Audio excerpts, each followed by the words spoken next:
দর্শক, আপনারা দেখছেন গুলিস্তানের সুন্দরবন স্কোয়ার মার্কেটের আগুনের ভেতরের এক্সক্লুসিভ দৃশ্য। আজ শনিবার সকালে রাজধানীর গুলিস্তানের সুন্দরবন স্কোয়ার মার্কেটে আগুন লেগেছে। শনিবার সকালে মার্কেটের পঞ্চম তলায় আগুন লাগে।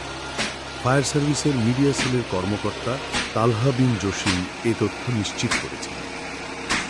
তিনি জানান, শনিবার সকাল 10টার দিকে মার্কেটে আগুন লাগার খবর পেয়ে ফায়ার সার্ভিসের সদস্যরা ঘটনাস্থলে যায়।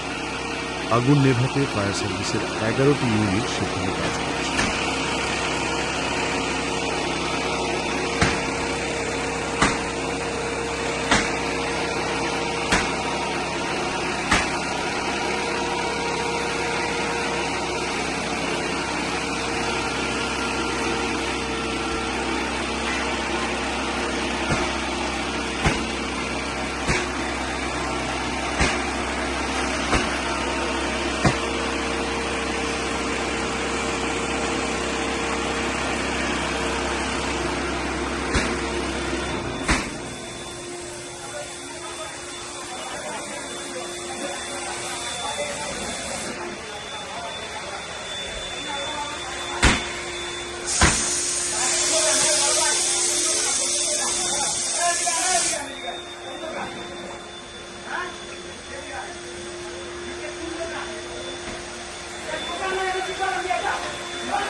আপনারা বের হন ভাই, আপনারা বের হন, দেখেন আপনারা ঘরের মধ্যে আটকা পড়ছেন।